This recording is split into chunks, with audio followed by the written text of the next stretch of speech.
Hi there. Do you have a problem with your Bustier fitting, especially when you do it for plus size clients?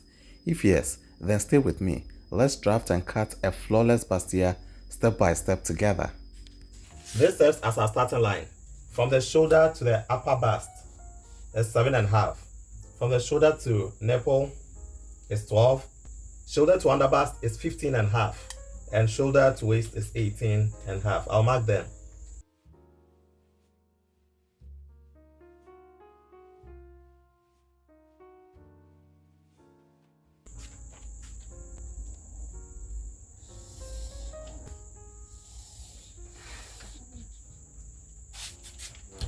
Okay, so this is the nipple line. The bust point to bust point or nipple to nipple is 4 inches. I'm adding 1/4 of an inch seam allowance to it. So it becomes 4.25. When it gets to the top here, we are taking 1/2 inch off whatever we are getting at this point. And so 1/2 minus 4.25 will give us 3.75. At the nipple, whatever we had, we are bringing it to the waistline.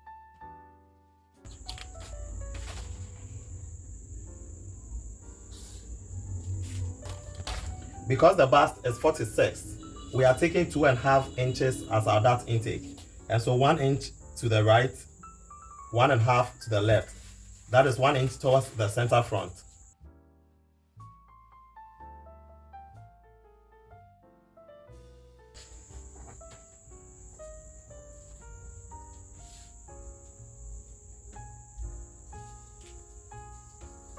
From the nipple point here, we are moving upwards by 1.5, and that is our arm depth line. And that's also because the bust is 46. If it were bust 40, bust 36 downward, we would have come up by just 1 inch.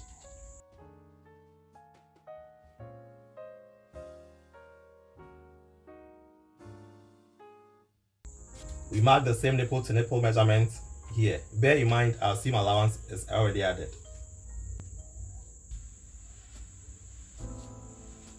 With this dart interval being 2.5, we'll be taking 2.5 at the top here as well. And so it starts from this very point towards the side seam.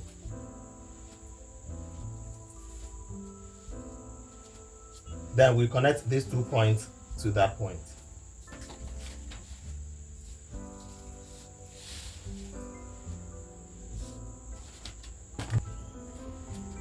We'll connect this to that, and then we connect it onward to the nipple point.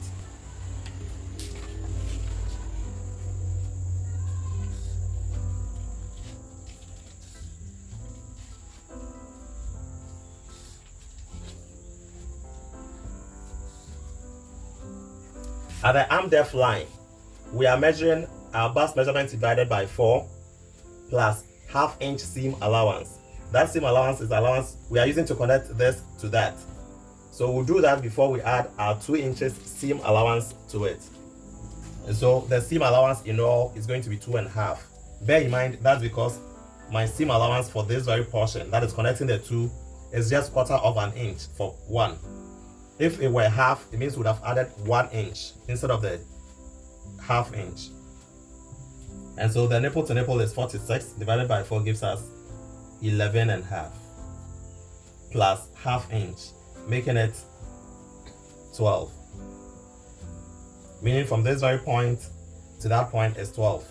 Now we add our 2 inches seam allowance to it. So the seam allowances are 2. 1 for connecting the center front to the side seam and 1 for the side seam allowance. The waist measurement is 39. We are subtracting 2 inches so that to be able to snatch the waist just a little bit. And so 2 inches minus 39 gives us 37. Divided by 4 will give us 9.25. Bear in mind we're adding 1/2 seam allowance to it for this very side. So 9.25 plus 1/2 gives us 9.75. So this is 9.25. This is the 1/2 added to it to make it 9.75. We're adding 2.5 inches for this dart. Then we add our 2 inches seam allowance.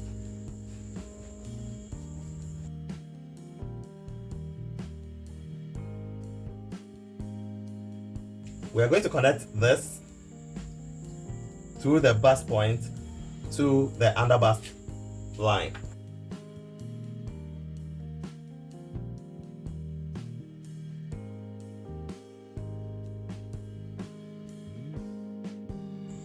And repeat same for the other side.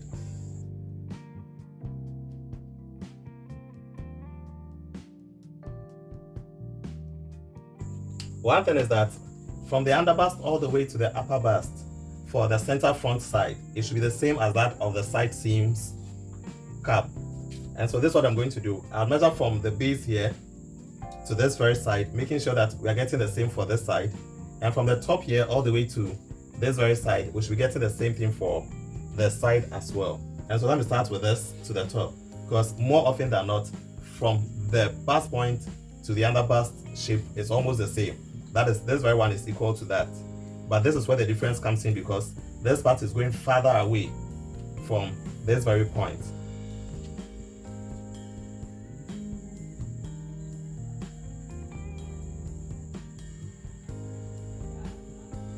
So when I measure this, I get 4.5.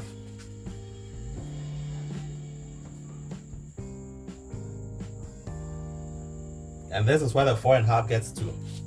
So we'll truncate it at this point. Right. Then using an S-like shape, we'll connect this to that very point.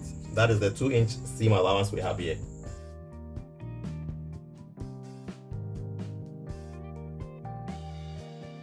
Because this dress has a sweetheart neckline, we'll move from the nipple side upwards by about 2.5.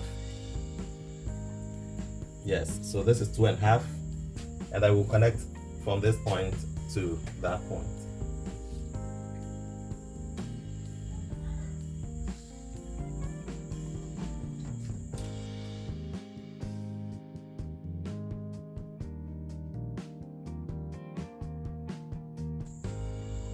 And so these sides are not part, the shaded regions will not form part of our dress.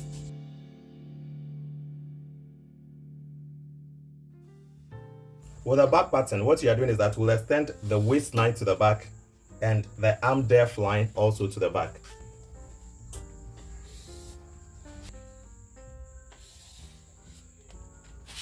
I'll first take off 1 inch as my zipper allowance.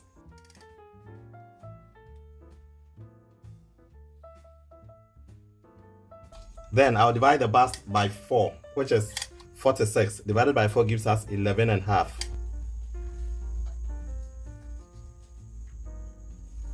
Then I'll add 2 inches as seam allowance.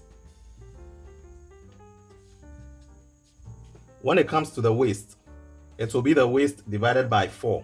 The waist was 39. We subtracted 2 to make it 37. We've explained that earlier, that it is to give the waist a bit of snatch. And so 37 divided by 4 gives us 9.25.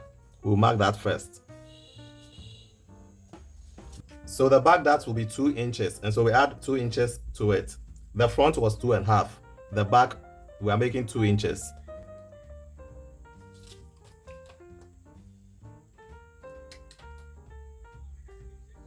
Then we add 2 inches seam allowance to it. Now we'll connect this to the top.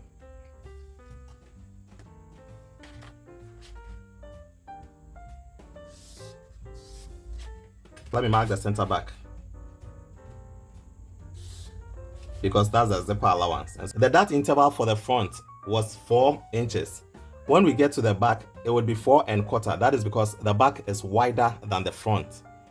And so what you're doing is that we would first mark 4.25, then we will add our 1/4 inch seam allowance for stitching the dart at the back, for stitching them together. And so instead of the 4.25 we had for the front, we would be having 4.25 plus 1/4 seam allowance.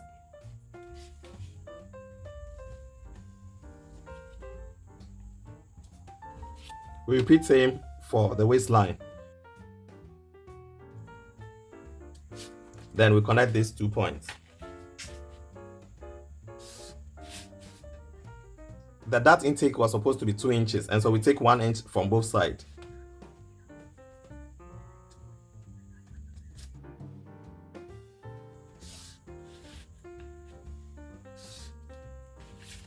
I forgot to add the seam allowance that will be connecting this to that at the side seam, and so I'll go ahead and add 1/2 inch seam allowance to it.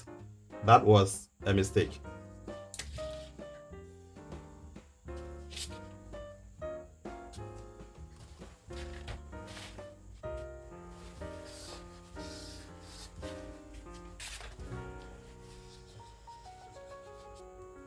This is the bust measurement divided by 4 plus 1/2 inch seam allowance for connecting this and that, because we'll be cutting the dart off and joining it back together. And so that 1/4 inch seam allowance for both sides is what we've added to make it 1/2.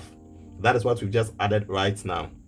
And so the 46 gave us 11.5 plus 1/2 seam allowance for the 2 plus the 2 inches seam allowance that we'll be using for the side seam. Bear with me. When we come to the waistline, we've already added the dart allowance to it. We've added our seam allowance, and so we've also added our 1/2. That is also for joining. That's how come we have this new straight line here. And so this is correct. To ensure a better fit, we would want to reduce the center back at the waistline here by 1/2 inch. Then I'm refining the zipper allowance. And so since I've come in by 1/2, it means the 1 inch zipper allowance should start from this very side. Then we reconnect this to the top.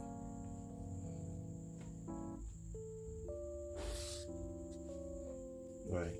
And so this whole line becomes part of the zipper allowance. This too becomes part of the dress.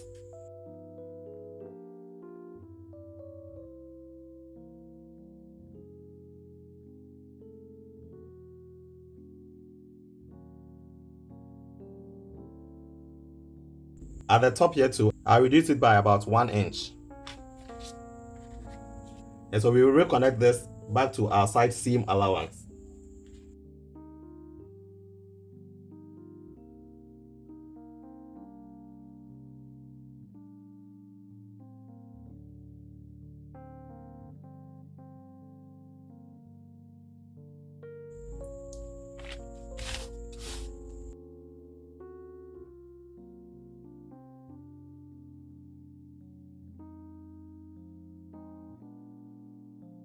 I'm folding the zipper allowance inward. Then I'll cut this piece off. And so this is what I wanted to get.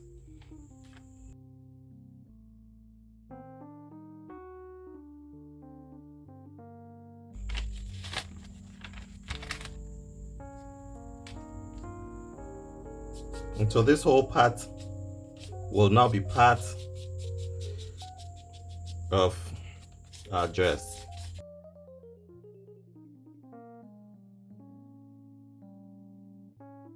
So this would be on fold as the center front.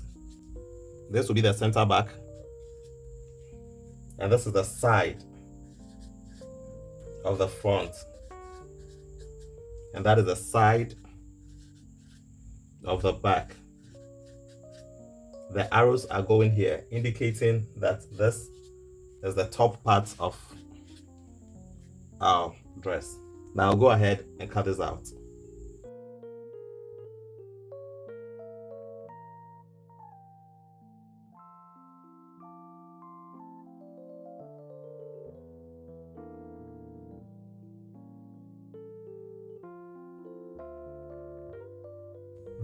We have used our pattern papers to cut the various fashion fabrics and their corresponding linings. This is what we did. Since we had already added our seam allowance to the draft, we didn't add any seam allowance to what we cut right now. Secondly, we have fused a woven tricot as an interface to the fashion fabric. And so the woven tricot, some would call it corset stiff, this very one, but then it also comes in different colors. So I got this in black. I think I've seen these two colors, the white and the black. And so we used the black to interface the fashion fabric. And also when it comes to the lining, we have used the violin, or what we'd call a gum stay, or in Ghana, some would also call it stiff. Yes, this is the extra hard one that we have used to interface the lining. And so for each of them, this being the center front, it was on fold, and so we've cut just 2 pieces, one for the fashion fabric, one for the lining. But when it comes to the rest, since they were not on fold, we had 2 pieces of each. So 2 pieces of the fashion fabric and then 2 pieces of the lining. That is what we have replicated, for the others as well. Now we'll move on to our sewing machine and then stitch the pieces together. And so when we pick this very one, it goes with a corresponding piece like this.